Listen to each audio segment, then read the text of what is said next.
بسم اللہ الرحمن الرحیم فقل انما الغیب للہ فانتظروا انی معکم من المنتظرین بلندر صلوات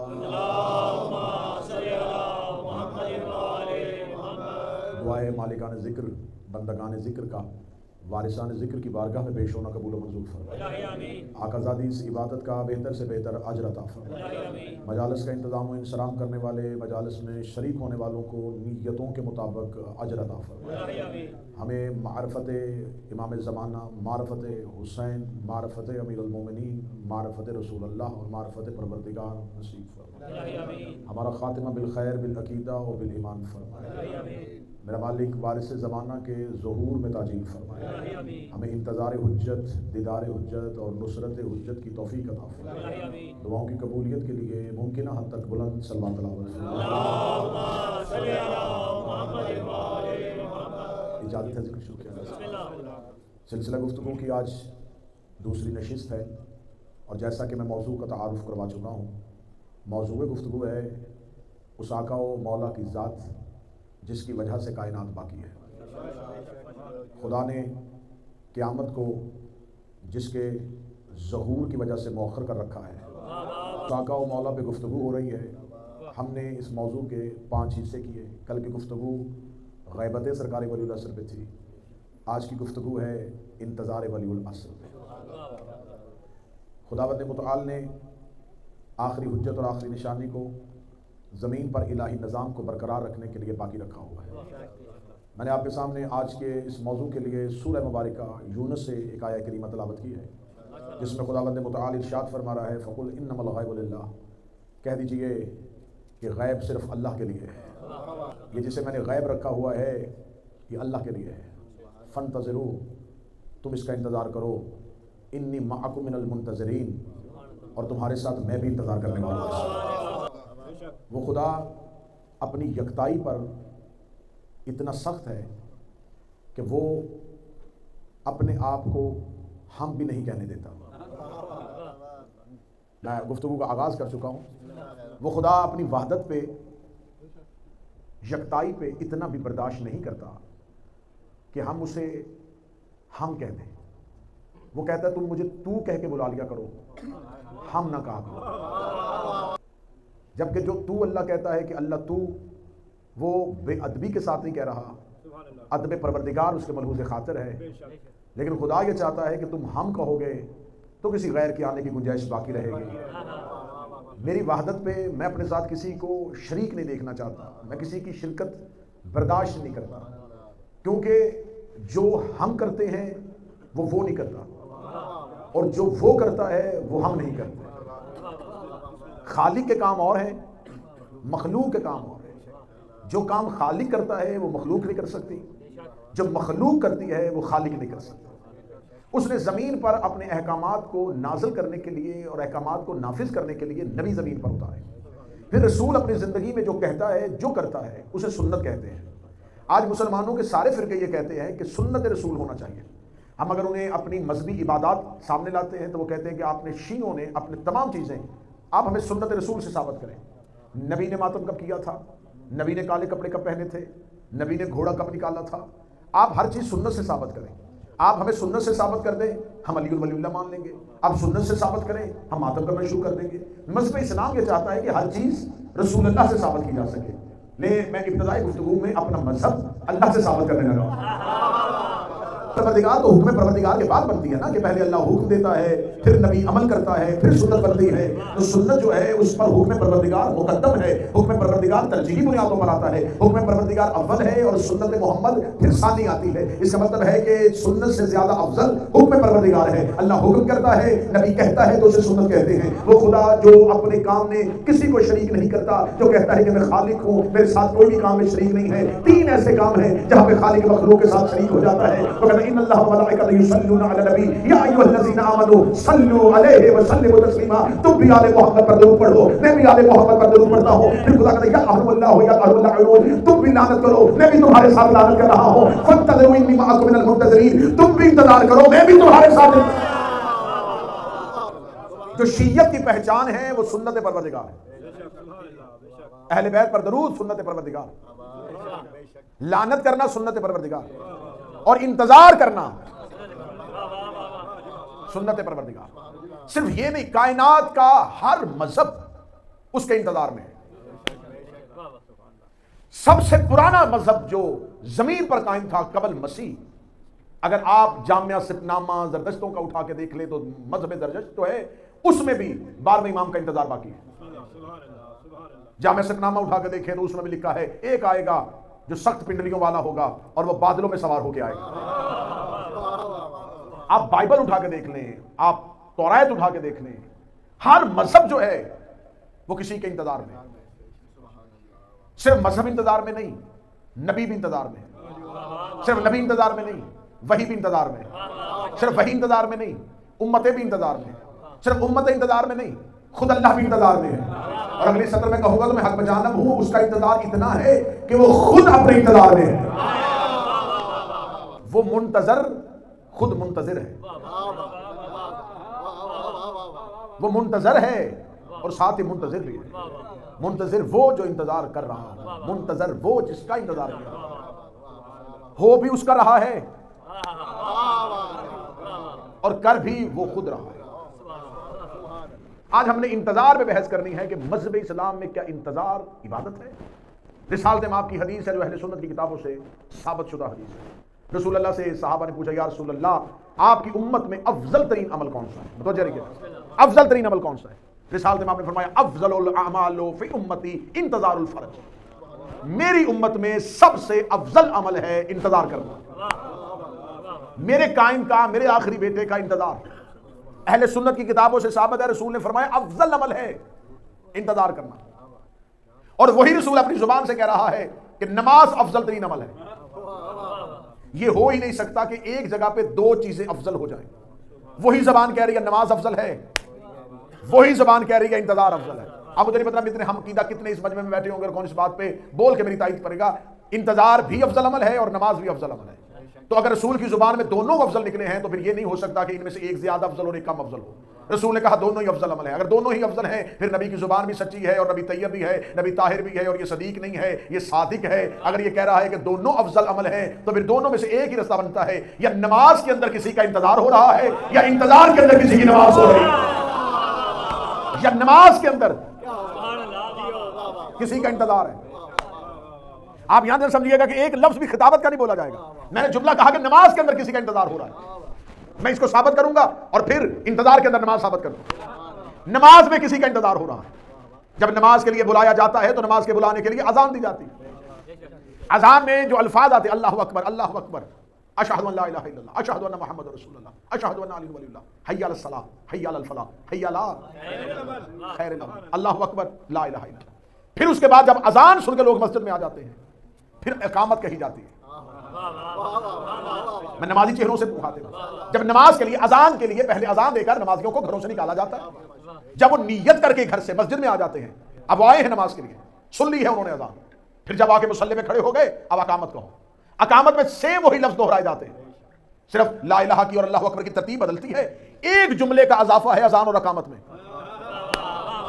سر نہ ہلائیے گا، زبان سے ذکر سنیے گا. میں نے ابھی آپ کے سامنے کہا کہ نماز کے اندر کسی کا انتظار ہو رہا ہے. اذان تو دی جاتی ہے، اذان میں صرف اللہ اکبر 4 دفعہ، اقامت میں 2 دفعہ. وہاں پر لا الہ 2 دفعہ، یہاں پر 1 دفعہ، لیکن ایک جگہ پہ آگے فرق پڑا ہے. وہاں پر حی علی الصلاۃ، حی علی الصلاۃ، حی علی الفلاح، حی علی الفلاح، حی علی خیر العمل، حی علی خیر العمل، قد قامت الصلاۃ، قد قامت الصلاۃ. اب نماز کھڑی ہو گئی ہے. یہاں پر صلاۃ سے مراد صرف نماز نہیں، یہاں معصوم کہہ رہے ہیں اب اٹھو کیونکہ صلاۃ نے قیام کر دیا ہے. اب صلاۃ کھڑی ہو گئی ہے. جس نمازی نے اللہ اکبر بیٹھ کے سنا تھا، اللہ کا نام بیٹھ کے سنا، رسول کا نام بیٹھ کے سنا، علی کا نام بیٹھ کے سنا، تو ہی قد قامت الصلاۃ کہا. اب تم پر کھڑے ہونا واجب ہو گیا کہ اب اٹھ پہ کھڑے ہو جاؤ. اگلے 3 دنوں میں حوالہ چاہو گے ممبر میں دکھانے کے تیار ہو. رسول سے پوچھا گیا قد قامت الصلاۃ کس کے لیے کہا جاتا ہے؟ کون سی وہ نماز ہے؟ نماز قائم ہوتی ہے، نماز کھڑی نہیں ہوتی. نماز ادا ہوتی ہے، نماز کھڑی نہیں ہوتی. فرمایا یہ میرے قائم کے ظہور کے لیے امت کو تیار کیا جا رہا ہے. جب میرا قائم کعبے کی چھت میں ظہور کرے گا، جبرائیل مشرق سے مغرب تک اپنے پروں کو پھیلا کے کہے گا قد قامت الصلاۃ.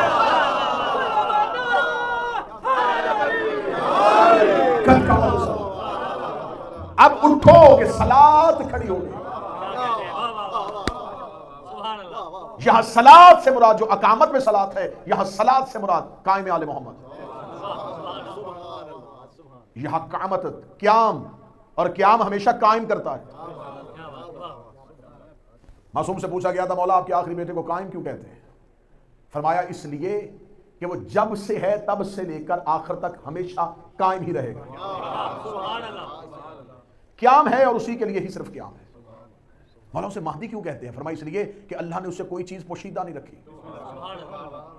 چھٹے شہنشاہ کا فرمان ہے کہ ہمارے آخری بیٹے کو مہدی اس لیے کہتے ہیں اللہ نے اس سے کچھ امر خفی نہیں رکھا، کوئی مخفی نہیں ہے، کوئی چیز پوشیدہ نہیں ہے۔ جب معصوم کہہ رہے کچھ بھی پوشیدہ نہیں ہے تو اس کا مطلب اس سے کچھ بھی پوشیدہ نہیں ہے۔ امام کہہ رہے ہیں کہ ہمارے آخری بیٹے سے کچھ بھی پوشیدہ نہیں ہے، کچھ پوشیدہ نہیں تو پھر کچھ بھی پوشیدہ نہیں۔ اگر کچھ بھی پوشیدہ نہیں تو حدیث قدسی میں خدا کہہ رہا کن تو کنزن مخفیہ، میں ایک پوشیدہ خزانہ تھا، میں ایک پوشیدہ خزانہ تھا۔ اس حدیث قدسی میں 3 کردار ہیں، ایک اللہ، ایک پوشیدہ، ایک خزانہ۔ امام فرماتے ہیں کہ میرے آخری بیٹے سے کچھ بھی پوشیدہ نہیں، اس کا مطلب پوشیدہ بھی پوشیدہ نہیں، خزانہ بھی پوشیدہ نہیں، تو پھر جس کا ہے وہ بھی پوشیدہ نہیں ہے۔ نماز کے اندر انتظار ہے قائم کا، نماز ہے صرف قائم کے قیام کی تیاری کرنا۔ اور رسول نے فرمایا افضل ترین عمل، کیونکہ نماز افضل عمل ہے لیکن مشروط ہے، یہ مجالس نہیں ہے، یہ لیکچر ہیں قائم کے۔ نماز افضل عمل ہے لیکن کنڈیشنل ہے، شرطیں ہیں نماز کی۔ نماز آپ ایسے منہ اٹھائیں اور آ کے کہیں میں نماز پڑھنے لگا، نہیں پڑھ سکتے۔ نماز کے لیے مشروط ہے، شرط ہے، پہلے لباس پاک، وضو، مسا، جائے نماز، جگہ نماز پاک، غصبی جگہ نہ ہو، مصلی پاک ہونا چاہیے، اعضائے سجدہ پورے ہونے چاہیے۔ یہ تمام شرطیں پوری ہوتی ہیں تو نماز ہوتی ہے۔ نماز ہر چیز میں اللہ نے نماز کو مشروط رکھا ہوا۔ چلے مجھے ایک لفظ یہاں گزرتے ہوئے یاد آ گیا، خدا قرآن میں کہتا ہے نماز کے نزدیک نہ جاؤ جب تم حالت نشہ میں ہو۔ اصل میں مولویوں نے قرآن جو ہے وہ اپنے اس دور کے اعتبار سے اسے اس دور میں ڈھال لیا ہے۔ لا تقربوا الصلاۃ وانتم سکارى، نہ آیا کرو نماز کے نزدیک جب تم، نشے کا لفظ نہیں، جب تم ہوش میں نہ ہو۔ جس نشے کی بات یہاں آیت کر رہی ہے یہ ڈرگز کا نشہ نہیں ہے۔ ڈرگز کا نشہ ہو تو وضو ہی نہیں۔ خدا کو تو یہ کہنا چاہیے تیری شرط ہی پوری نہیں ہے، تیری تو پہلی شرط ہی پوری نہیں ہے۔ یہاں خدا نے کہا نہ آنا نماز کے نزدیک جب تمہیں ہوش نہ ہو۔ نماز کا کوئی فائدہ نہیں ہے تیری بے ہوشی میں، ہوش کا تعلق عقل سے ہے۔ اہم نقطہ رکتے رکتے گفتگو میں آ گیا تو میں یہی پہ آپ کے حوالے کر رہا ہوں۔ ہوش کا تعلق عقل کے ساتھ۔ انسان میں اور حیوان میں کیا فرق ہے؟ عقل کا۔ خدا کہتا میں نے انسان کو خلق کیا ہے عبادت کے لیے، وما خلقت الجن والانس الا لیعبدون، کوئی مقصد نہیں ہے ان کا، صرف عبادت۔ خدا کہتا ہے کہ میں نے انسان صرف عبادت کے لیے، وما، کوئی اور کام نہیں، کچھ بھی نہیں کر سکتے، کچھ بھی نہیں کر سکتے۔ کلمہ حسر ہے، خدا نے باؤنڈری لگا دی ہے، بارڈر لگا دیا آیت میں، کچھ نہیں کر سکتے، صرف میری عبادت کرو۔ اس کا مطلب ہے تخلیق انسان مقصد عبادت ہے۔ اگر خدا نے ہمیں بنایا عبادت ہی کے لیے ہے، پھر عبادت کے اوقات مقرر کیوں کیے ہیں؟ بنایا ہمیں عبادت کے لیے ہے، اور یہاں کسی بھی عربی زبان سمجھنے والے سے کہو وما آ رہا ہے، وما کلمہ حسر ہے، کچھ بھی نہیں ہو سکتا۔ تمہاری تخلیق اور کسی کام کے لیے نہیں ہے، تمہاری تخلیق صرف عبادت کے لیے، بنایا ہمیں صرف عبادت کے لیے، اور نماز کے ٹائم 5 رکھ دیے، یہ 5 نمازیں ہیں، یہی پڑھنی ہے۔ تو فجر سے لے کے ظہرین تک اگر ہم عبادت نہیں کر رہے جس کا مطلب ہم اپنے مقصد سے نکل گئے۔ ظہرین سے لے کے مغربین تک درمیان میں کوئی عبادت نہیں، تو اس کا مطلب ہے پھر انسان اپنی مقصد خلقت سے نکل گیا۔ بنایا اسے صرف عبادت کے لیے، نمازیں دن میں 5 دفعہ پڑھا رہا ہے، روزے سال میں 1 دفعہ رکھوا رہا ہے، حج سال میں 1 دفعہ کروا رہا ہے، زکات 1 دفعہ۔ کون سی ایسی عبادت ہے جو ہر لمحہ ہو سکتی ہے؟ کر کے یہ سوال چھوڑ کے جا رہا ہوں، یا تو آیت بدلی جائے یا پھر بتایا جائے کہ اس آیت میں جو اللہ طلب کر رہا ہے بندے وہ عبادت کر ہی نہیں رہے۔ آیت کچھ کہہ رہی ہے، بندے عبادت کچھ کر رہے ہیں. لوگوں نے سمجھا ہے کہ عبادت صرف 5 دفعہ اللہ کے سامنے جھکنے کا نام ہے. خدا کہہ رہا وما خلقت الجن والانس الا لیعبدون، میں نے نہیں بنایا تمہیں صرف عبادت کے لیے. تو کون سی ایسی عبادت ہے جو ہر لمحہ ہو سکتی ہے، جو ایک ایک لمحے میں ہو سکتی ہے، جو انسان سوتے بھی کر سکتا ہے، جو انسان جاگ کر بھی کر سکتا ہے؟ رسول کے دربار میں بندوں نے آ کے پوچھا تھا یا رسول اللہ کوئی ایسی عبادت بتا دے جو اٹھتے بیٹھتے چلتے پھرتے جاگتے سوتے ہو سکے. رسول نے اپنی ابا کو دوش پہ رکھا اور رکھے گا حب علی العبادہ. علی کی محبت ثواب نہیں، عبادت ہے. اٹھتے بیٹھتے، کیونکہ محبت دل میں رکھی جاتی ہے. علی دل میں ہو تو سانسیں تسبیح. عبادت علی ہی ایک ایسی عبادت ہے جو ہر لمحہ کی جا سکتی. 2 عبادتیں ایسی ہیں جن میں کوئی شرط نہیں ہے. ایک حب علی، ایک انتظار قائم. 2 عبادتیں ایسی ہیں جو مشروط نہیں ہیں، جن کی کوئی شرط نہیں ہے. اللہ نے انسان اور حیوان کے اندر جو فرق رکھا ہے وہ فرق کیا ہے؟ عقل کا. حیوان کو عقل نہیں دی اور انسان کو عقل دی، اور عقل دے کے خدا نے ممتاز کر دیا کہ تو اپنی عقل کی بنیاد پہ اشرف المخلوقات ہو گیا. اور جس سے وہ عبادت مانگ رہا ہے، جس سے کہہ رہا ہے کہ تم عبادت کرو، میں نے تمہیں بنایا ہی عبادت کے لیے ہے، انہوں نے اپنی عبادتوں کا ٹارگٹ جنت قرار دیا ہوا ہے. ہماری عبادتوں کا ہدف ہے جنت. چلے میں پھر ایک سوال بریڈ فوڈ حیدریہ میں چھوڑ کے جا رہا ہوں. اگر ہماری عبادتوں کا ہدف جنت ہے اور اللہ نے جنت صرف عبادت گزاروں ہی کے لیے بنائی ہے اور عبادت ہی کی بنیاد پر جنت ملنی ہے، تو فرشتے جنت میں رہ کر کیوں عبادت کر رہے ہیں؟ اگر عبادتوں کا مقصد صرف جنت ہی ہے تو وہ تو رہتے ہی جنت میں ہے. اس کا مطلب ہے کہ انسان کا ہدف اور ہے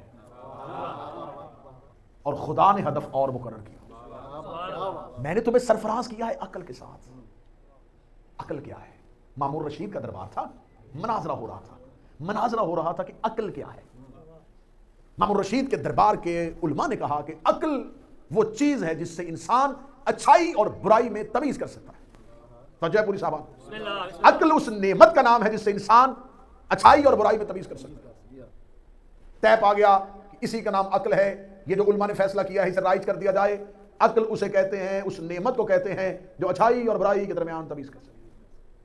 جب یہ فیصلہ صادر ہونے لگا تو دربار میں ایک عقل مند بیٹھا تھا، نام تھا اس کا ابا سلط. ابا سلط وہاں سے اٹھا اور سیدھا امام رضا کی بارگاہ میں. مولا دربار میں لفظ کہنے لگا، مجھے نہیں پتا کون جملے کو سمجھے گا. مولا دربار میں بے عقل معیار عقل بنا رہے ہیں. مولا دربار میں کچھ بے عقل معیار عقل بنا رہے ہیں. امام اٹھے اپنی جگہ سے، دربار کے اندر آئے. مامون رشید نے عقل کل کو آتے ہوئے دیکھا، تک چھوڑ کے کہنے لگا بہتر ہوا فرزند رسول آپ تشریف لے آئے، آپ کی رائے کو بھی ہم مقدم کریں گے. ابھی دربار میں یہ فیصلہ ہو رہا تھا کہ عقل کسے کہتے ہیں. طے ہو گیا سب علماء کے نزدیک کہ اچھائی اور برائی کی تمیز کا نام عقل ہے. سجدے کیا کرو تمہیں امام ایسے ملے ہیں، سینہ چوڑا کر کے جیا کرو تمہیں ہادی ایسے ملے ہیں. یقین کریں آج بھی مذہب اسلام میں میجورٹی کے پاس یہی معیار عقل ہے. اچھائی اور برائی میں تمیز کا نام عقل ہے. امام نے کہا کیا طے کیا پھر تم نے؟ انہوں نے کہا جی ہم نے طے کر لیا اچھائی اور برائی کے ساتھ تمیز کرنے کا نام عقل ہے. جواب سننا امام کا. امام نے فرمایا یہ غلط ہے. مولا اچھائی اور برائی کے درمیان تمیز عقل نہیں. فرمایا یہ کام تو جانور بھی کر لیتے ہیں. جانور یہ کام کر لیتا ہے. وہ اچھی گھاس کھاتا ہے، بری نہیں کھاتا. وہ اچھی جگہ میں بیٹھتا ہے، بری میں نہیں بیٹھتا. وہ اچھے تالاب سے پانی پیتا ہے، برے سے نہیں پیتا. یہ کام تو جانور بھی کر لیتے ہیں کہ اچھائی کون سی ہے اور برائی کون سی ہے. اسے کہا مولا پھر عقل کسے کہتے ہیں؟ امام نے تو اچھائیوں کے درمیان فیصلہ کرنا اسے عقل کہتے ہیں کہ بڑی نیکی کون سی ہے اور چھوٹی نیکی کون سی. آپ کے سامنے بیک وقت 2 نیکیاں آ جائیں، اب عقل فیصلہ کرے گی کہ ان میں سے پہلے والی نیکی کون سی ہے اور بعد والی نیکی. 2 نیکیوں کے درمیان تمیز کا نام عقل ہے، 2 اچھائیوں کے درمیان تمیز کا نام عقل ہے. اگر یہ بات یہاں پہ آئی ہو تو میں یہاں بالکل بھی ایک لمحے کے لیے جھجک محسوس نہیں کروں گا اور یہاں میں عقیدہ دے کے جاؤں گا مذہب جعفری والوں. اگر کہیں ماتم کے دوران اذان کی آواز آ جائے، اب یہ فیصلہ عقلوں پہ چھوڑو، مذہب کا بند نہ باندھو، شریعت کی پابندیاں طاری کر کے کسی ایک نیکی کو گھٹاؤ نا. آپ کے پاس اللہ نے عقل دی ہے اور عقل یہ تقاضا کرتی ہے کہ ابھی ماتم ہو رہا ہے، عزاداری ہو رہی ہے اور 20 منٹ اگر ہم یہاں سے اٹھ کے چلے گئے تو یہ عزاداری ہمیں نہیں ملے گی، لیکن نماز کا وقت ابھی 1 گھنٹے تک میرے پاس ہے. اور اگر آپ صف ماتم میں کھڑے ہیں اور آپ کو پتا ہے کہ ماتم داری اور عزاداری ابھی پوری رات جاری ہے لیکن نماز اپنے آخر وقت میں پہنچ گئی ہے تو اب یہ فیصلہ عقل پہ کرنا ہے. مذہب شیعہ عقل والوں کا مذہب ہے. عقل ہی کا دوسرا نام علی ہے. حدیث ہے اس میں پیغمبر کی, رسول فرماتے ہیں عقل علی ہی کا دوسرا نام ہے. اس لیے خدا بار بار قرآن میں کہتا ہے, قرآن میں اس میں عقل والوں کے لیے نشانیاں ہیں. خدا کہتا ہے نہ جایا کرو نماز کے نزدیک اگر تم ہوش میں نہیں ہو. ہوش کس چیز کا نام ہے؟ میں پھر یہاں پر معصوم کی حدیث کوٹ کروں گا, تفسیر صافی سے لے کے تفسیر نور الثقلین سے لے کے. امام سے پوچھا گیا مولا اللہ قرآن میں کہہ رہا ہے مت جاؤ نماز کے نزدیک جب تم ہوش میں نہ ہو. مولا یہ کس ہوش کی بات کر رہا ہے؟ فرمایا اس ہوش کی بات کر رہا ہے جسے ہم ولایت علی کہتے ہیں, کیونکہ انسانی عقل کی معراج کا نام ولایت علی ہے, دین کی تکمیل کا نام ولایت علی. خدا کہہ رہا نہ جایا کرو نمازوں کے نزدیک اگر دل میں علی نہ ہو, کیونکہ منکر کی نمازیں اس کی سزا میں اضافے کا سبب بنتی ہیں. میں حیدریہ بریڈ فورڈ سے علی کے دشمنوں کو مفت مشورہ دے رہا ہوں, کم نمازیں پڑھا کرو, کم نمازیں پڑھا کرو. اگر دل میں علی نہیں ہے کم نمازیں پڑھا کرو. اگر علی کی ولایت پہ یقین نہیں ہے کم نمازیں پڑھا کرو. میں بار بار کیوں کہہ رہا ہوں کم نمازیں پڑھا کرو؟ میں یہ نسخہ کیمیا دے رہا ہوں کیونکہ خدا کہتا ہے کہ قیامت والے دن منکر کی نماز اس کے منہ پہ ماری جائے گی. دو چیزیں ایسی ہیں جن میں کوئی شرط نہیں ہے, ایک حب علی اور ایک انتظار کا. انتظار عبادت ہے, لیکن اب انتظار کی کیفیت کیا ہے یہ تو ثابت ہو گیا رسول کی حدیث سے. انتظار عبادت ہے اور خدا کہہ رہا ہے کہ عبادت صرف تم نہیں کر رہے, میں بھی تمہارے ساتھ کر رہا ہوں, میں بھی تمہارے ساتھ انتظار میں ہوں. وہ انتظار میں ہے جو ہر وقت کو جانتا ہے. آپ کہیں گے جی مجلس شروع ہو گئی لیکن ذاکر صاحب نہیں پہنچے, آپ کو نہیں پتا کہ ذاکر کہاں ہے, تو آپ انتظار میں ہیں. وہ انتظار کر رہا ہے جسے سب کچھ پتا ہے. یہاں اس کا انتظار العیاذ باللہ اس کی لا علمی نہیں, وہ عبادت کی انتہا بتا رہا ہے کہ یہ اتنی بڑی عبادت ہے کہ میں بھی اس میں تمہارے ساتھ شریک. اب آگے دیکھتے ہیں کہ انتظار کیا کس نے ہے, پھر انتظار کی کیفیت پہ بات ہوگی. کس کس نے انتظار کیا ہے؟ خدا نے سب سے پہلا انتظار ملائکہ سے کروایا. میں خلیفہ بنانے والا ہوں, انتظار کرو. پھر انتظار میں خدا صرف انتظار ایک آزمائش کا نام ہے. انتظار ایک ایسی کیفیت ہے جس سے خدا فیصلہ کرتا ہے کہ مومن کون ہے اور کافر کون ہے. مومن اور کافر کے درمیان فیصلہ ہوتا ہے. خدا نے موسیٰ زمین پر بھیجنا تھا, فرعون کے کانوں میں خدا نے خبر پہنچا دی کہ کوئی آ رہا ہے. یہ فرعون کو خبر کیسے پہنچی؟ کہتے ہیں نجومیوں نے خبر دی ہے. یہی ہے نا, کاہنوں نے خبر دی, نجومیوں نے خبر دی. خدا علم کی سرحد پہ مذہب کی باڑ نہیں لگاتا, یہ طے ہے. خدا اتنا بڑا قادر مطلق ہے کہ وہ علم کی سرحدوں پہ مذہب کی باڑ نہیں لگاتا. غیر مذہب بھی اللہ کو نہ ماننے والا بھی علم سیکھے گا, خدا اسے بھی دے دے گا. اس نے علم کو مذہب کا پابند نہیں بنایا, اس نے مذہب کی پابندیوں سے سرحدوں سے علم کو آزاد کیا ہوا کہ جاؤ جس نے بھی سیکھنا ہے وہ سیکھ لے. اس دور کے نجومی ستاروں کو دیکھ کے سمجھتے تھے, انہوں نے دیکھا کہ کوئی آنے والا ہے.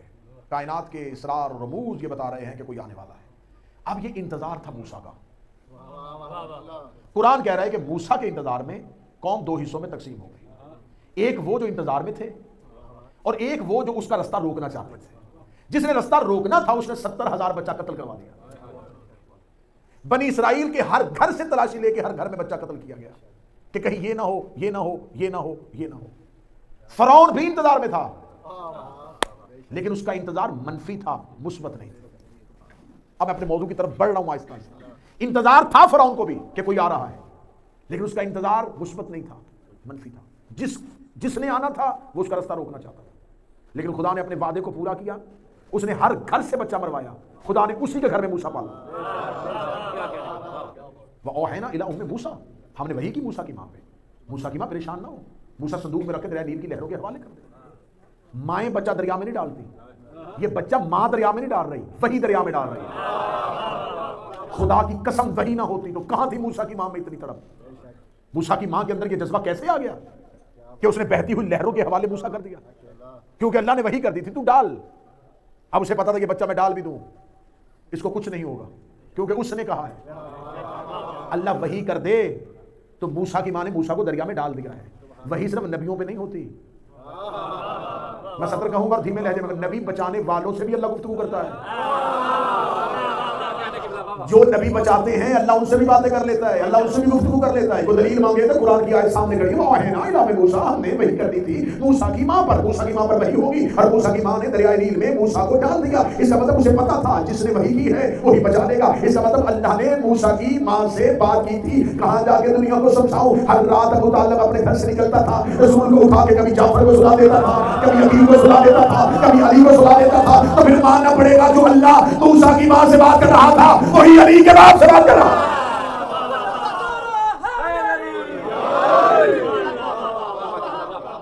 لیکن فرق آ گیا ہے. کوئی یہ نہ سمجھے کہ جو مقام مادر موسیٰ ہے وہی مقام علی کے باپ کا ہے. نہیں نہیں نہیں، اللہ نے موسیٰ کی ماں پر وحی کی تھی. موسیٰ کو ماں نے دریا میں ڈالا، لیکن خدا نے یہ نہیں کہا موسیٰ تجھے ہم نے بچایا. کہاں چلے گئے بندے جو سب خدا نے وحی کر کے موسیٰ دریا میں ڈالا، لیکن بعد میں یہ نہیں کہا موسیٰ تجھے ہم نے بچایا. ابو طالب سے کہا بستر بدل، ابو طالب نے بستر بدلے. خدا نے کہا لم یلد کا یتیما فآویٰ، تیرا محمد تجھے میں نے پالا. موسیٰ کی ماں کے فعل کو اللہ نے اپنا فعل نہیں کہا، لیکن ابو طالب کے فعل کو. انتظار فرعون کو بھی تھا، انتظار موسیٰ کی ماں کو بھی تھا. اب مجھے بتاؤ کہ دونوں انتظار میں فرق ہے. انتظار وہ بھی کر رہا تھا، انتظار موسیٰ کی ماں بھی کر رہی تھی، لیکن موسیٰ کی ماں موسیٰ کی محبت میں انتظار کر رہی تھی. فرعون موسیٰ کی دشمنی میں انتظار کر رہا ہے. انتظار عبادت ہے لیکن اگر نیت اچھی ہو. آج سارے مذہب انتظار کر رہے ہیں لیکن نیت کیا ہے؟ آخر میں آگے ہم انتظار کی نیت پہ بات کریں گے. ابھی مجھے انتظار سمجھانا ہے کہ انتظار کر کون کون. نمرود کو پتا تھا کہ ابراہیم آنے والا ہے، لیکن دونوں انتظار میں فرق تھا. چلے میں بات کو اور آسان کروں اور بالکل قریب لے آؤں کیونکہ مجھے مصائب تھوڑا طویل پڑھنا ہے. حتیٰ کہ رب رسول دنیا میں آئے تو پورا عرب انتظار کر رہا تھا. رسول اللہ سے پہلے آخری نبی کون تھے؟ ہاں حضرت عیسیٰ اور ہمارے رسالت مآب کے درمیان 500 سال کا فاصلہ ہے. حضرت عیسیٰ سے لے کے رسول اللہ تک درمیان میں نبی نہیں اوصیاء آئے ہیں، وصی آئے ہیں. نبیوں کے وصی بھی عہدہ ہوتا ہے. یہ آتے رہے ہیں لیکن باقاعدہ اللہ نے کوئی نبی نہیں بھیجا. اوصیاء آتے رہے. اگر کوئی مجلس ہوئی کسی اور مجلس میں اس خمسے کے علاوہ کسی مجلس میں یاد کروائیں گے تو میں رسول اللہ کے اوصیاء پہ بات کروں گا کہ عیسیٰ سے لے کے خاتم تک اوصیاء کون سے تھے. جسے تم سلمان محمدی کہتے ہو یہ عیسیٰ کا وصی تھا. اوصیاء حضرت عیسیٰ سے لے کر رسالت مآب تک آتے رہے. اب مجھے میرا سوال ہے، پھر میں سوال رکھ رہا ہوں اور یہ سوال ہی ہے جو آپ کو جوابات تک پہنچاتا حقیقتوں کے قریب کرے گا کہ حضرت عیسیٰ اور رسالت مآب کے درمیان جتنے لوگ آئے 500 سال میں جتنے لوگ مرے وہ کہاں جائیں گے؟ جنت میں یا جہنم میں؟ کیونکہ ان کے لیے باقاعدہ ہدایت کا کوئی بندوبست ہی نہیں، ان کے لیے کوئی نبی نہیں، تو وہ کہاں جائیں گے؟ معصوم سے پوچھا گیا مولا عیسیٰ سے لے کے آپ کے جد تک کوئی نبی نہیں آیا، کوئی آسمانی کتاب نہیں اتری، کوئی آسمانی باقاعدہ احکامات نہیں اترے. ان 500 سال میں مرنے والے لوگ کہاں جائیں گے؟ امام نے فرمایا حضرت عیسیٰ آسمان پہ جاتے ہوئے زمین پر آخری اعلان کر کے گئے تھے مبشرن رسولا یاتی من بعدہ اسمہ احمد، میرے بعد میں بشارت دے کے جا رہا ہوں ایک آنے والا ہے جس کا نام احمد ہوگا. فرمایا جو اس کے انتظار میں مرے وہ جنت میں جائیں گے. عیسیٰ سے لے کے ہمارے رسول کے درمیان 500 سال انتظار محمد ہے. 500 سال تیرے اور میرے نبی کا انتظار ہوا ہے. کیونکہ تاریخ ہسٹری شروع مورخین نے کی ہے بعثت رسول سے. اگر آپ تاریخ کو تھوڑا پیچھے لے کے جائیں گے بہت سے عقدے کھلیں گے. پورا عرب انتظار کر رہا تھا. عرب میں مشرکین تھے، وہ تو بتوں کی پوجا کرتے تھے، لیکن جو باقاعدہ آسمانی مذہب زمین پر تھا وہ دو مذہب تھے، ایک یہودی اور ایک عیسائی. ایک عیسیٰ کے ماننے والے، ایک حضرت موسیٰ کے ماننے والے. موسیٰ کے ماننے والے زمین پر اپنا اقتدار اور حکومت چاہتے تھے. انہیں پتا چل گیا کہ اب عرب میں مکہ کی سرزمین پر کوئی آنے والا ہے. انہوں نے مکہ کے قریب اپنی بستیاں بنا لی تاکہ ہم اس احمد کا رستہ روکیں. کیونکہ یہ چاہتے تھے کہ اگر اتنے نبی بنی اسرائیل میں آئے ہیں تو آخری رسول جو سب کا سردار ہے وہ بنی اسماعیل میں نہ آئے، اسے بھی بنی اسرائیل ہی میں آنا چاہیے. انہوں نے یہودیوں نے اپنی بستیاں قائم کر لی تھی. یہ مکہ کے قریب گئے تھے. یہ ہے تاریخ کی سچائیاں. آپ کو نہیں خبر، شاید ہسٹری آپ کو اس انداز میں نہ بتائے، لیکن اگر آپ بھید کے لیے نکلیں گے، سراغ کے لیے نکلیں گے، انویسٹیگیشن کرنے کے لیے نکلیں گے تو بہت سب خدائی میں بہت سے راز آپ کو مل جائیں گے. رسول کے دادا حضرت ہاشم یہودیوں کے ہاتھوں قتل ہوئے تھے. حضرت ہاشم کو شہید کیا گیا تھا اس بنیاد پر کہ اس کی نسل میں سے آنے والا ہے. تیرے اور میرے رسول کے والد کی قبر مبارک کہاں ہے؟ شام کے راستے میں.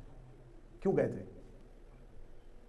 تاریخ نے صرف جھوٹ بولا ہے، تجارت کی غرض سے گئے تھے۔ بنی عبد المطلب مکہ سے باہر رہتے تھے تاکہ یہودیوں سے بچ سکیں۔ رسالت مآب کی والدہ ابوا کے مقام پر ہے۔ بچپن سے رسالت مآب کو مکہ سے باہر فوراً حضرت عبد المطلب نے نکال دیا، کیونکہ یہودی اطراف میں پھیلے ہوئے تھے اور وہ احمد کا رستہ روکنا چاہتے تھے۔ جب پتہ چل گیا کہ آ گیا ہے، حضور یہاں تک تو ہسٹری نے لکھ دیا کہ کیسر و کسرا کے کنگرے گر گئے، آتش وارس ٹھنڈی ہو گئی۔ اچھا، کیسر و کسرا کے کنگروں کو پتہ چل گیا کہ نبی آ گیا ہے۔ وہ جو ہزاروں سال سے ایران میں آگ جل رہی تھی، وہ آتش فارس بجھ گئی، اس آگ کو پتہ چل گیا کہ وہ زمین پر آ گیا ہے۔ یہ زمینی تبدیلیاں آ چکی تھیں۔ یہودیوں کو پتہ چل گیا کہ نبی آ گیا ہے، آتش فارس کو پتہ چل گیا کہ نبی آ گیا ہے، کیسر و کسرا کے کنگروں کو پتہ چل گیا کہ نبی آ گیا ہے، اور اسلامی ہسٹری یہ کہتی ہے نبی کو پتہ ہی نہیں تھا کہ میں نبی ہوں۔ یہودیوں نے مورچہ بندی کی ہوئی تھی، یہ جسے یثرب کہتے ہیں، جسے آج مدینہ کہتے ہیں، اس یثرب کو جا کے اس کو بھی یہودیوں نے آباد کر لیا تھا۔ انہیں پتا تھا وہ مکہ سے نکلے گا اور کھجوروں والے شہر میں آئے گا۔ 40 سال رسول کا خاموش رہنا الہی نظام کا ایک حصہ تھا، کیونکہ جنہوں نے انتظار کیا ہے اب ان کا امتحان لے کہ انتظار تو کیا ہے، اب ساتھ دیتے ہیں کہ نہیں۔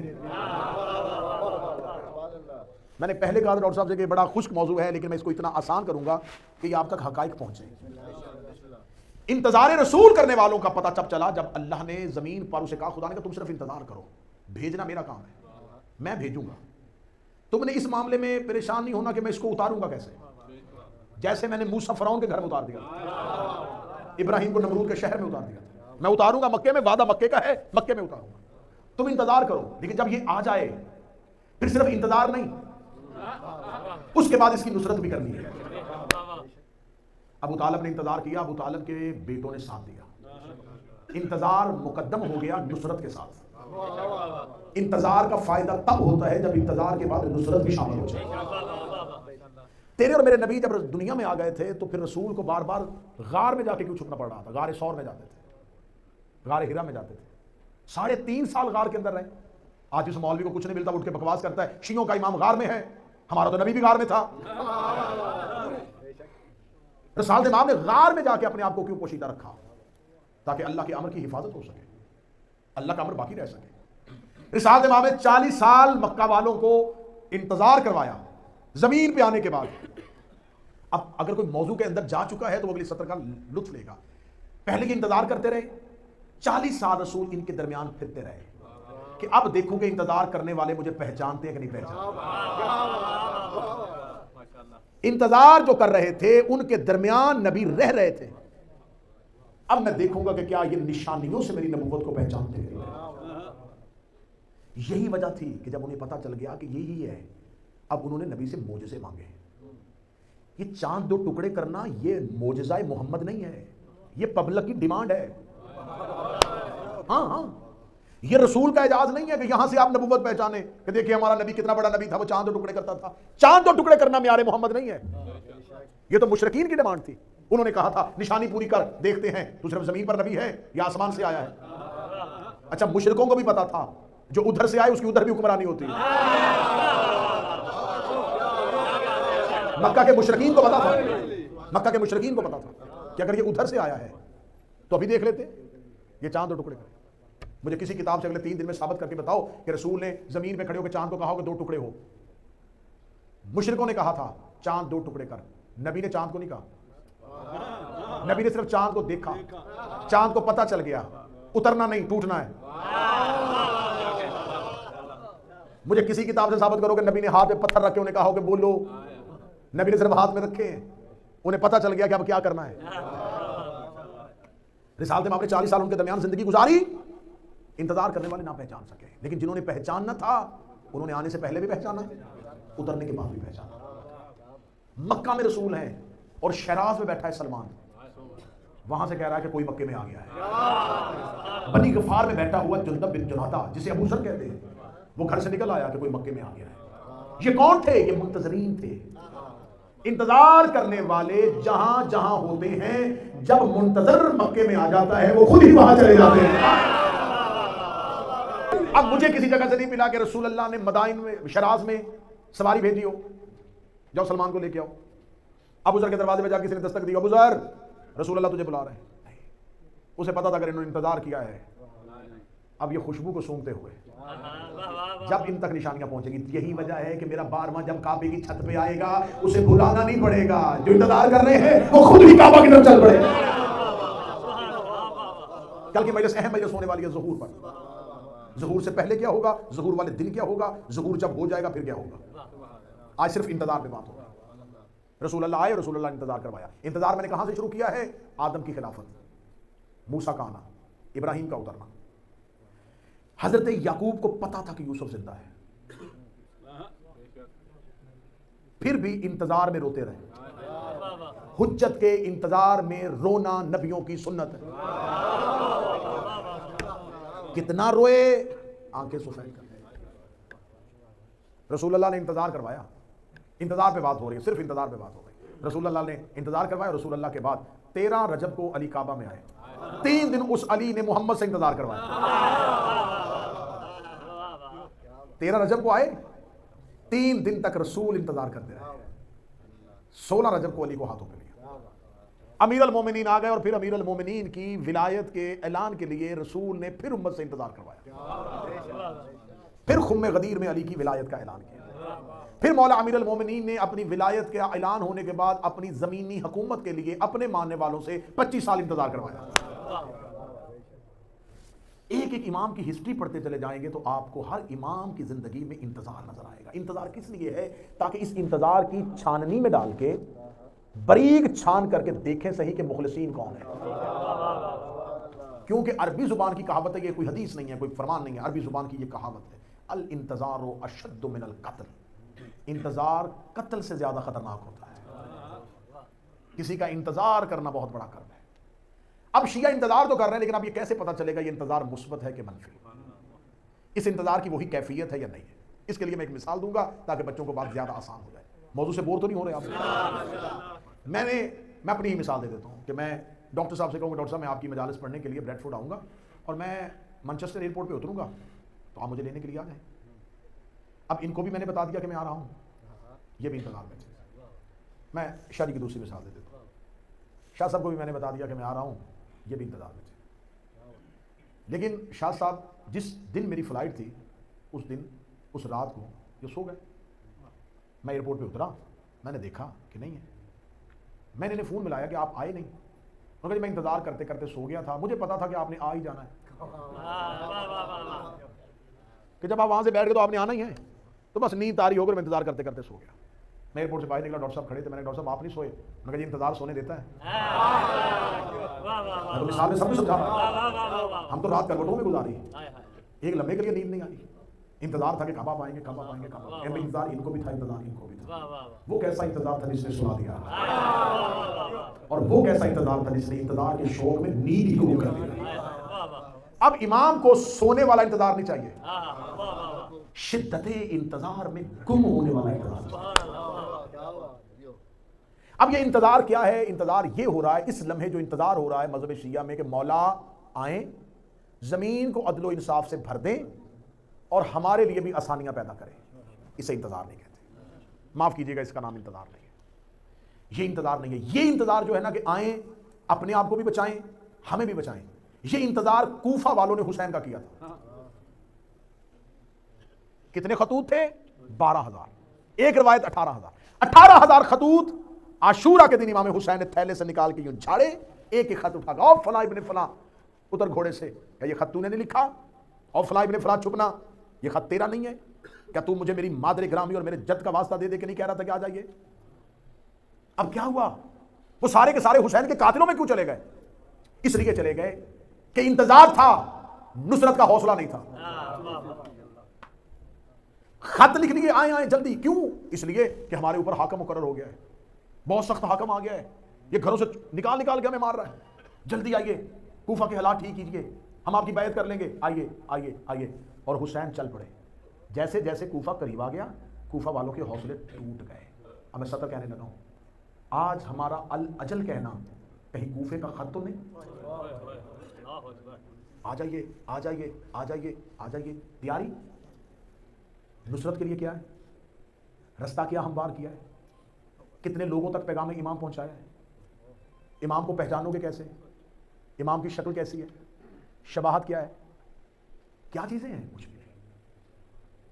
شیعوں نے امام کے آنے کو ایک معجزے سے تعبیر کیا ہے، ایک معجزہ ہوگا، وہ زمین پہ آئیں گے، زمین دھنس جائے گی، مشرق و مغرب سے پتہ چل جائے گا اور ہم بھی اٹھ کے گھروں سے نکل آئیں گے۔ خدا کی قسم اس بندے کے کان تک آواز ہی نہیں پہنچے گی کہ وہ آ گئے ہیں۔ ایک شخص، ایک نوجوان تھا، استاد انصاریان نے اپنی کتاب میں لکھا کہ وہ ہر شب بدھ مسجد جمکران چلتا تھا، جہاں جہاں اسے پتا تھا نا کہ امام یہاں پہ آتے ہیں، مسجد سہلہ میں آتے ہیں، مسجد جمکران میں آتے ہیں، نجف میں جاتے ہیں، وہ ان جگہوں پہ جا کے راتیں گزارتا تھا۔ 40 راتیں مکمل کر لی۔ استاد انصاریان کہتے ہیں کہ میں تہران کی مرکزی مسجد میں خطبہ دے رہا تھا، میں خطبہ دیا تو ایک نوجوان کو میں نے مسلسل روتے ہوئے دیکھا۔ میں نے تقریر تمام کر کے اسے بلایا، اسے بلا کے کہا تو کیوں رو رہا ہے؟ تو اس کی آنکھوں سے اشک جاری تھی۔ اسے کہا 40 دن میں ہفتے کا ہر دن کسی ایک جگہ پہ جاتا تھا جہاں میں نے کتابوں میں پڑھا تھا کہ یہاں امام آئیں گے، یہاں امام آئیں گے، یہاں امام آئیں گے۔ ایک مقام پہ میری امام سے ملاقات ہو گئی، میں وہاں گیا اور میں نے دروازے سے کسی شخص کو آتے ہوئے دیکھا، وہ میرے پاس آیا اور میں بیٹھا ہوا تسبیح پڑھ رہا تھا، میرے ہاتھ اٹھایا اور اٹھ، میں نے سر اٹھا کے آپ کون ہیں؟ میں جس سے ملنا چاہتا تھا، میں تیرا امام۔ کہتا میں کانپتا اٹھا، مولا آپ ہیں؟ مولا میں آپ کو بہت ڈھونڈ رہا تھا۔ امام نے کہا اٹھ چلا تیرے گھر چلے۔ وہ کہتا استاد میں امام کو لے کے آ رہا تھا، یا آدھے رستے کے بعد خیال آیا گھر میں فلاں چیز بھی ایسی پڑی ہے جو امام کے سامنے لے کر گئی، فلاں چیز بھی ایسی ہے جس کو امام دیکھیں گے ناراض ہو جائیں گے۔ میرا دل دھڑکنا شروع ہو گیا۔ جیسے ہی میرا دروازہ آیا میں نے امام کے سامنے ہاتھ جوڑا، کہا مولا ایک لمحہ رکیں گے، میں ابھی ہو گیا ہے۔ میں جلدی سے بھاگ کے اندر گیا اور میں نے وہ تمام چیزیں پیچھے کی جن سے مولا ناراض ہو سکتے تھے۔ جب میں باہر آیا تو میں نے دیکھا کہ امام میری گلی کا موڑ موڑ رہے ہیں۔ میں امام کے پیچھے دوڑا اور امام کی آنکھوں میں آنسو تھے، اور امام نے رو کے کہا میرے اللہ گواہ رہنا میں کتنی بار تیری مخلوق کے دروازے سے خالی واپس آیا۔ کتنے لوگ ہیں جن کے گھروں تک میں چلا جاتا ہوں لیکن مجھے واپس خالی آنا پڑتا ہے۔ تڑپ نہیں ہے، تڑپ ہی نہیں ہے، شعور ہی نہیں ہے کہ انتظار وہ کروا کیوں رہا ہے۔ خدا کی قسم میں ممبر سے کہہ رہا ہوں کہ شیعہ مذہب نے اپنے آئمہ سے نہ بصیرت لی، نہ اپنے آئمہ سے وہ دور لیا، صرف اور صرف ان کو ماننے کا ایک ہی فیض اور وسیلہ قرار دیا کہ یہ قیامت والے دن ہماری شفاعت کروا دیں گے۔ چادریں چڑھاؤ، علم پہ دیے جلاؤ، لیکن میں ہر مجلس میں تقریباً میں نے بہت بار یہ لفظ کہا ہے کہ میں نے آج تک علم پہ منت کا چراغ جلتا دیکھا ہے، محبت کا نہیں جلتا دیکھا۔ وہ منت کا چراغ تھا، اس چراغ کے اندر جو تیل تھا اس کے اندر تری خواہش تھی، مجھے بڑی گاڑی چاہیے، یہ ہے منت کا چراغ۔ وہ محبت کا نہیں تھا، وہ خواہش کا تھا۔ تو نے ذوالجناح میں سیب کا ہار ڈالا، 10 خواہشیں حسین کے آگے رکھی، تو نے حسین کے تعزیے کو چوما، ساجد نے کہا حسین مجھے یہ چاہیے۔ کون ہے جو یہ پوچھتا ہے کہ مولا تمہیں ہم سے کیا چاہیے؟ اسے مودت چاہیے، اسے نصرت چاہیے۔ میں ممبر پہ بیٹھ کے ممبر کا حق ادا کرتے ہوئے لفظ کہہ رہا ہوں، مولا فرماتے ہیں کہ جس نے میرے قائم کے انتظار میں 1 مہینہ ایسا گزارا کہ اس نے میرے بیٹے کا انتظار نہیں کیا، امام فرماتے ہیں اسے چاہیے کہ اپنے ایمان کی دوبارہ تجدید کرے۔ میں حدیث پڑھ رہا ہوں، ممبر سے پڑھ رہا ہوں اور اہل بیت کو حاضر ناظر جان کے پڑھ رہا ہوں۔ مولا فرماتے ہیں 1 سال اگر تمہارا میرے بیٹے قائم کے انتظار کے بغیر گزر گیا، اگر مر گیا، اسے یہودیوں کے قبرستان میں پھینک دینا، مسلمانوں کے قبرستان میں۔ انتظار تو بے چین کر دیتا ہے۔ کتنے سال ہو گئے ہمارے امام کو ہم سے اوجل ہوئے۔ ہاں پتہ چلے گا اس انتظار کا کہ کسی ماں کا اور کسی باپ کا بچہ رات کو گھر واپس نہ آئے اور وہ ماں کہے کہ میں انتظار میں سو گئی اور پھر میں انتظار میں اپنے کام کرتی رہی۔ جتنی محبت بیٹے سے ہے اتنی تو اپنے امام سے کرو۔ کربٹ لیتے امام کو یاد کرو، ہر صبح اٹھ کے مولا ہم تیرے انتظار میں ہیں، مولا آپ آئیں، مولا ہم آپ کے لیے رستہ ہموار کریں۔ عزاداری امام کا رستہ ہموار کرنا ہے، کسی غریب مومن کی مدد کرنا امام کا رستہ ہموار کرنا ہے۔ انتظار امام میں ہر وہ کام کرو جو امام تم سے چاہتے ہیں۔ اگر انتظار امام ہے لیکن امام کی معرفت ہی نہیں ہے تو پھر اس انتظار کا وہی فائدہ ہے جو فرعون موسیٰ کا کر رہا تھا، جو نمرود ابراہیم کا کر رہا تھا، جو مشرکین مکہ مصطفیٰ کا کر رہے تھے۔ کون سا شیعہ ایسا ہے جسے مکمل شباہت یاد ہو؟ امام فرماتے جب میں آؤں گا میرا ہر شیعہ دے کے کہے گا کہ خدا کی قسم میں نے آپ کو پہلے دیکھا۔ امام کہتے ہیں میں اتنا ملتا ہوں تم سے لیکن تمہیں میری معرفت ہی نہیں۔ کوئی کہے گا کہ میں نے امام حسین کے حرم میں انہیں دیکھا تھا، کوئی کہے گا میں نے نجف میں دیکھا تھا، کوئی کہے گا میں نے ماتمی جلوس میں اسے دیکھا تھا، کوئی کہے گا میں تو مجلسوں میں نہیں دیکھا کرتا تھا. امام فرماتے میں تمہارے درمیان زندگی گزارتا ہوں، لیکن میرے شیعہ مجھ سے واقف نہیں ہے، کوئی مجھے تلاش نہیں کرتا، کوئی مجھے ڈھونڈتا نہیں ہے، بس اتنا پتا ہے کہ وہ غیبت میں ہے، وہ آ جائیں گے. تلاش امام کسی کے پاس نہیں ہے. آئیے آج کی مجلس میں یہ پہلا عہد کریں کہ آج کے بعد ہم اپنے امام کا شدت سے انتظار کریں گے، بے چین ہو کے انتظار کریں گے، رو رو کے انتظار کریں گے، اپنی ہر نماز میں کہیں گے اللہم اجل ولی کا الفرج، جلدی آ جا فاطمہ کا بیٹا. میں تمہیں اپنے امام کی کیفیت بتا دیتا ہوں کہ تمہیں انتظار مانگنا کیوں ہے، کیونکہ یہ وہ امام ہے کہ چند گھنٹے عباس کو صبر کرنا پڑا تھا، اور کئی بار حسین سے عباس سنبھالنا پڑا. عباس حوصلہ، عباس حوصلہ، عباس حوصلہ. وہ عباس جو چند گھنٹے صبر کر رہا تھا، یہ عباس کی جلالت کا وارث ہے. کتنے سال ہو گئے اس کا ہاتھ قبضہ تلوار پہ ہے. تم اور میں کربلا کے لیے جاتے ہیں، ہم تو حرم دیکھ کے آ جاتے ہیں. کیا جب میرا 12واں جاتا ہوگا کربلا میں تو کربلا کے فنوس دیکھتا ہوگا، وہ حسین کی چاندی کی زری دیکھتا ہوگا؟ اسے کربلا میں آج بھی اپنے دادا کا بکھرا ہوا لاشا نظر آ رہا ہے. کیا وہ جب عباس کے حرم میں جاتا ہوگا اسے آج بھی عباس کٹے ہوئے بازوؤں کے ساتھ نظر آتا ہے؟ مجھے معاف کر دینا، وہ جب بقیہ میں جاتا ہے اسے ماں زخمی نظر آتی ہے. وہ ہر قبر سے یہ کہہ کے اٹھتا ہے دے مجھے اس نے ظہور، میں جا کے پوچھوں. مارشی نجفی مکاشفات کرتے تھے، مختلف آئمہ سے ان کی ملاقات تھی. میں نے ان کی خود لائبریری میں ان کی کتاب پڑھی ہے. وہ کہتے ہیں جب میری امام زمانہ سے ملاقات ہوئی نا، میں بہت سے آئمہ سے ملا. میں جب بھی کسی امام سے ملتا، میں کسی امام کو مسند پہ دیکھتا، کسی کے سر پہ سبز امامہ، کسی کے سیاہ امامہ. وہ کہتے ہیں میں نے بڑے لمبے عمل کیے، میرے امام زمانہ سے ملاقات ہو. وہ کہتے جب میں ملا کوئی امامہ نہیں، خاک پہ ایک فقیر کی طرح امام بیٹھے ہوئے تھے. مرشی کہتا میں تڑپ گیا. میں نے کہا مولا آپ تو قائم ہیں، آپ تو زمانے کے بادشاہ ہیں. فرمایا مرشی تو اس وقت آیا جب میں اپنی غذائی میں مصروف تھا. کہتا ہے کہ میں نے امام قائم کو دیکھا. مرشی کہتا ہے کہ امام کی مٹھی بنتی کھولتے تھے، چیخے مار کے روتے تھے. مرشی کہتا میں نے ہاتھ باندھ کے کہا مولا کوئی سوال نہیں کرنا، میں بڑے لمبے سوال لے کے آیا تھا، آپ سے یہ بھی پوچھوں گا، یہ بھی پوچھوں گا، یہ بھی پوچھوں گا. مولا میں سارے سوال بھول گیا، مجھے مولا کسی سوال کا جواب نہ دے، مجھے صرف اتنا بتائیے آپ کے ہاتھ میں کیا ہے جسے دیکھ کے آپ رو رہے ہیں. مرشی کہتا ہے امام نے میری طرف اپنی ہتھیلی کو بڑھایا، میں نے لوہے کی چند میخیں جن میں خون لگا ہوا تھا وہ میں نے دیکھی. میں نے رو کے کہا مولا یہ کون سی میخیں ہیں؟ فرمایا مرشی یہ وہی زہرا کے دروازے کی میخیں جنہوں نے نیزہ بن کے محسن شہید کیا.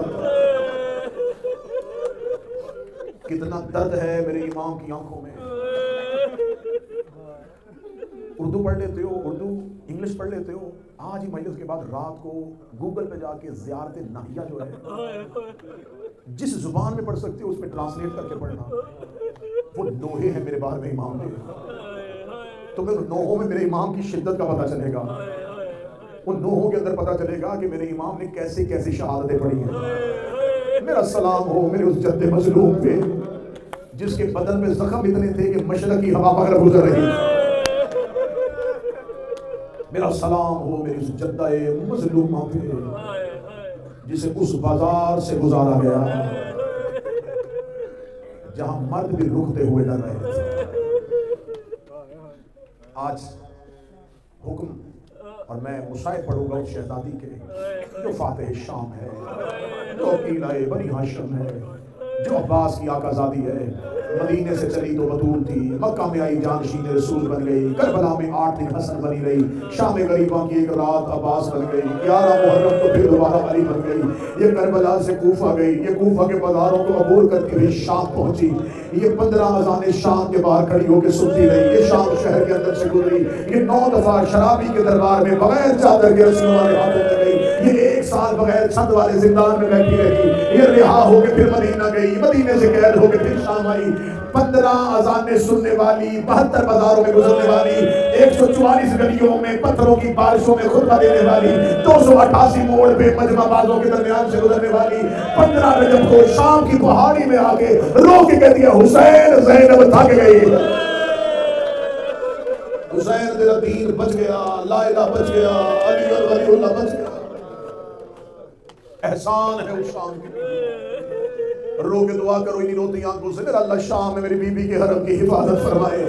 پھر قاتلوں نے گھیر لیا ہے علی کی بیٹی کو، میرا اللہ حسین کی بیٹی اور علی کی بیٹی کے حرم کی حفاظت کرے۔ جیسے ہر سال عزادار پرسہ دینے جاتے تھے، کتنی اداس ہوگی سے چہلم میں حسین کی بہن، ہر سال چہلم میں ماتمی پرسہ دینے جاتے تھے، بھائیوں کے پرسے بہنوں کو دیے جاتے تھے۔ کتنا آباد تھا زینب کا ملک، ماتمی پرسہ دینے جاتے تھے، زینب کو تسلی ہوتی تھی میرے حسین کے ماتم۔ بس ایک لمحے کے لیے سوچو کیسے گزارے گی چہلم زینب جب اس سال بی بی کے حرم میں کوئی نہیں کہے گا ہائے حسین۔ میرا مالک میرے وارث کے ظہور میں جلدی فرمائے، اس گھر کی آبادی ہو، اس گھر کی بادشاہی ہو، اس گھر کا راج برقرار رہے، وہاں سے گزری جہاں سے گزرنا نہیں چاہیے۔ مقدمین ذاکرین پڑھا کرتے تھے، انہی کا جملہ ہے، ادب والا جملہ ہے، درد والا جملہ ہے، گزری نہیں گزاری نہیں، اونٹ سے اتری نہیں۔ آپ کے ڈر سے حسین مولا کے آخری سجدے کی قسم، آپ کے ڈر سے مصائب پڑھتے پڑھتے رک جاتے ہیں۔ مومنین کے دل بڑے نرم ہوتے ہیں، یہ سخت مصائب سننے کی عادت نہیں ہے، ورنہ میں تمہیں کیا بتاؤں کہ شام میں کیا کیا ہوا تھا۔ میں تمہیں مصائب میں شام کی کوئی روایت سنائے بغیر ایک اشارہ دے دیتا ہوں۔ وہ سجاد جس نے اکبر کیا برچی برداشت کر لی تھی، جس نے عباس کے کٹے بازو برداشت کر لیے تھے، جس نے 6 ماہ کے بھائی کے حلق میں تیر برداشت کر لیا تھا، جس نے بابا کی 13 ضربیں برداشت کر لی تھی، جس نے پھپھی کی بے ردائی برداشت کر لی تھی، کچھ تو شام میں ہوا ہے جو اس کا جگر پھٹ گیا۔ کیا ایسا ہوا اس شام میں جو سجاد کا جگر چلنی ہو؟ جاؤ جا کے مقتل سے پوچھو، مولا سید الساجدین کربلا میں خون نہیں روئے؟ آسان تھا قاسم کی لاش گٹھڑی میں دیکھنا؟ آسان تھا جوان بھائی کے سینے میں نیزہ دیکھنا؟ آسان تھا چچا عباس کے کٹے ہوئے بازو دیکھنا؟ نہیں رویا میرا مولا، کربلا میں خون نہیں رویا، رویا ہے لیکن پانی، کوفہ میں رویا ہے پانی۔ میں نے بڑی ریسرچ کی، پہلا آنسو مولا سجاد کی آنکھ میں آیا جب شام کا صدر دروازہ آیا۔ حوصلے کے ساتھ مجھے سننا، شام کے صدر دروازے پہ آگے زین العابدین کی آنکھ سے پہلا خون کا قطرہ آیا ہے۔ اب مجھ پہ سوال کرو، حسین کا ذاکر ہے، کربلا میں رہتا ہے، ہمیں بول کے بتا سجاد کی آنکھ میں پہلا خون کا قطرہ آیا کیوں تھا؟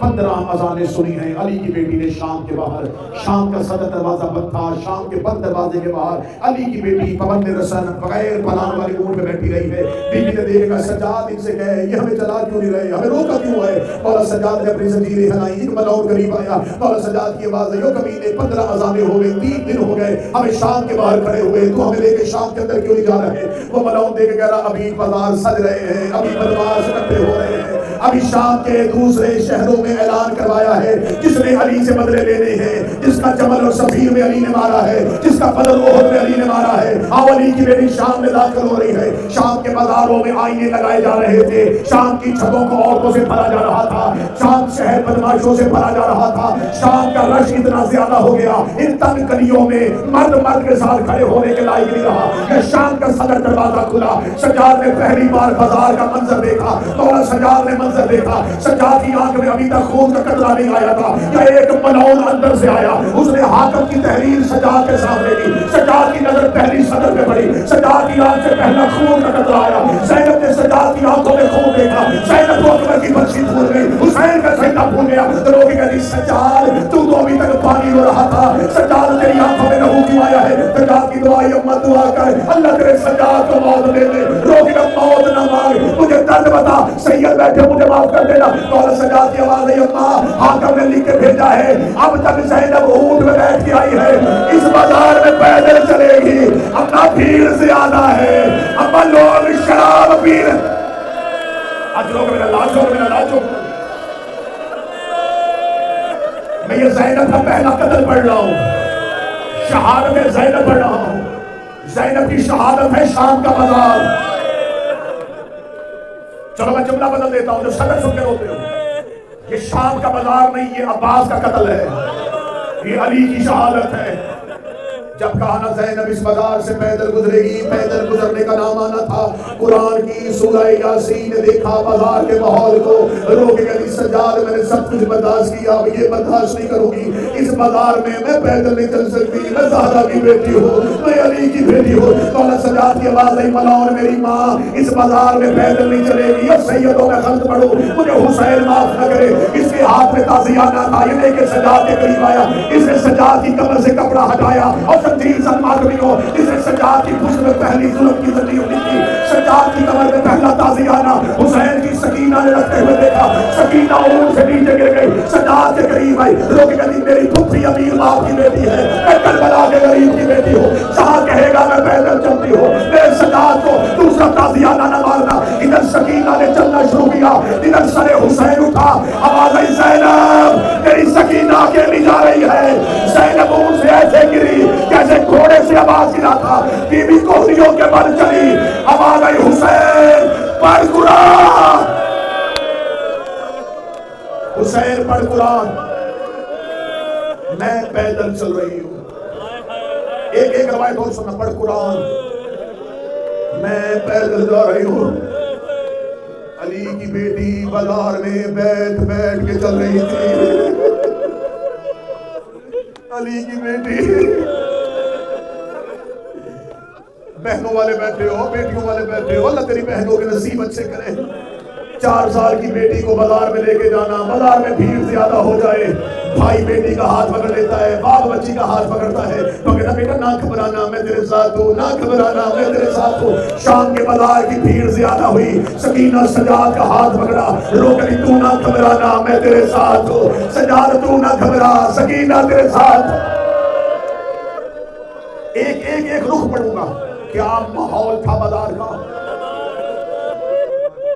میں پاک بارگاہ میں بیٹھ کے کہہ رہا ہوں صرف میں شام کا ماحول پڑھوں، مجمع سے بندے نہیں جنازے اٹھے، کس ماحول سے گزارا گیا علی کی بیٹی کو۔ مولا سجاد سے پوچھا گیا تھا مولا شام میں سب سے زیادہ تکلیف کب ہوئی؟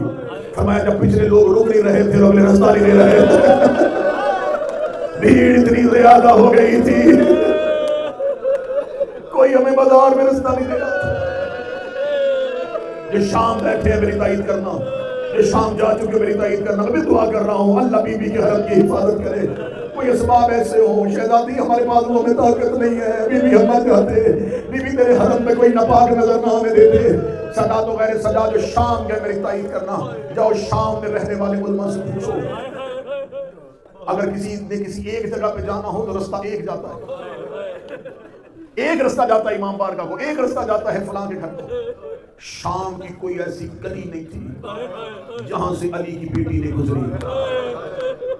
اگر بی بی نے دربار میں جانا تھا تو دربار میں ایک بازار سے گزرتی، کوئی کہتا ہے اس گلی سے گزری ہے، کوئی کہتا ہے باب السعد سے آئی ہے، کوئی کہتا ہے باب الشرق سے آئی ہے، کوئی کہتا ہے بی بی اس دروازے سے آئی تھی۔ شام والے کہتے ہیں ہر گلی سے گزری ہے علی کی بیٹی، ہر گلی سے، ہر بازار سے، ہر چوک سے گزارا ہے علی کی بیٹی کو۔ اب میں صدر کھولنے لگا ہوں، جس کا دل دکھے مجھے معاف کر دینا، جو دل کا مریض بیٹھا ہو کانوں پہ ہاتھ رکھ لینا۔ یہ بی بی زینب نے جانا دربار میں تھا، ان ملعونوں نے علی کی بیٹیوں کو ہر گلی سے کیوں گزارا؟ اس لیے کہ اس نے شام کی ناچنے والی عورتوں کو شام کے بازار میں کھڑے ہونے کا حکم دیا تھا۔